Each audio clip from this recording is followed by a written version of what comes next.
Hi friends, అందరూ బాగున్నారు కదండి. మేమైతే చాలా బాగున్నాం. ప్రజెంట్ ఇప్పుడైతే మేము తాళపాలెం దగ్గర ఒకరి కోసం వెయిట్ చేస్తున్నాం. మా ఫ్రెండ్ 30,000 ఇచ్చి ఒక వస్తువు కొంటున్నాడు. ఉండమ్మా చెప్తున్నానా, ఆ వస్తువు చూసాక మీరు షాక్ అవుతారో అవక్ అవుతారో ఒకసారి చూద్దాం. ఇప్పుడు ప్రజెంట్ అతను వస్తున్నాడు. మేమైతే ఇదిగో తాళపాలెం హైవే దగ్గర ఉన్నాం, ఒక చెట్టు కింద. అతను ఇప్పుడు ప్రజెంట్ అయితే వైజాగ్ నుంచి వస్తున్నారు. జస్ట్ ఇప్పుడే ఫోన్ చేసాం, కసింకోట దగ్గర ఉన్నామన్నారు. మా ఫ్రెండ్ 30,000 ఇచ్చి అది కొనడం ఎంతవరకు కరెక్టో మీరు ఈ వీడియో చూసి కామెంట్ చేయండి. అదే 30,000 ఉంటే మీరు ఏం కొంటారో కూడా చెప్పండి, చూద్దాం. మా ఫ్రెండ్ అయితే 30,000 పెట్టి ఒకటి తీసుకుంటున్నాడు. ఇక మా ఫ్రెండ్ ఆ వస్తువు ఇంకొక 10-15 నిమిషాల్లో మా దగ్గరికి వచ్చేపోతుంది అనమాట. వచ్చాక నేను మీకు చూపెడతాను. అప్పుడు మీ రిప్లైస్ మాత్రం కామెంట్ బాక్స్లో నిండిపోవాలి ఫ్రెండ్స్. సరే, మావాడు ఆనందం ఇంత అంతగా.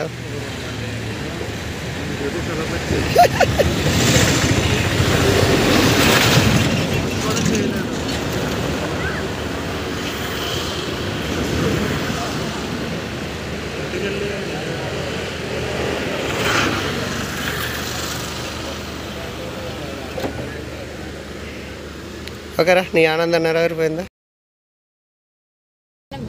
ఫ్రెండ్స్? ఇదిగో ఇందాక వీడియోలో చెప్పాను కదా, ఇదిగో బుజ్జోడు వచ్చేసాడు. ఈ బుజ్జోడేనే మా వాడు కొన్నాడు అనమాట అంత పెట్టి. దీని ఏంటంటారు, దీని తెగ వచ్చేసి జర్మనీ జఫాఫో ఇదోట. మరి ఈ డాగ్స్లోనే అంటే నాకు తెలిసి అయితే మా ఏరియాలోనైతే పిచ్చి కుక్క గజ్జి కుక్క అన్నాను తప్ప మరి వేరే జాతి తెలియదు నాకు. ఈ బోల్డ్ ఉన్నాయట ఇట్లోని. ఫస్ట్ టైం అనమాట నేను 20,000 10,000 ఇచ్చి ఫోన్ కొంటేనే గొప్ప అనుకునేవాడిని. కానీ మావాడేమో ఈ జర్మనీ డ్రాప్స్ ఏదో డ్రాప్స్ అంటే ఇదిగో ఇది ఇచ్చి కొన్నాడు. ఫ్రెండ్స్, మీకు ఎలాగ అనిపించిందో కామెంట్ చేయండి, ఓకేనా? మీ దగ్గర అంత డబ్బు ఉంటే మీరు ఏం కొంటారో కూడా చెప్పండి. మావాడైతే ఇది తీసుకున్నాడు, ఈ బుజ్జిముండని. ఓకే, మరి మేమైతే బయలుదేరుతున్నాం. ఇప్పటికే చాలా లేట్ అయిపోయింది. బాబు, మీ డాడీ కొండది ఎలా ఉంది చెప్పు. బాగుందా? దాని పేరేంటి? కుక్క కాదు, అంటాడు మీ నాన్న. కుక్క అంతే, కుక్క కాదు. జర్మనీ డ్రాప్స్ అను. కుక్క కాదు, పప్పి.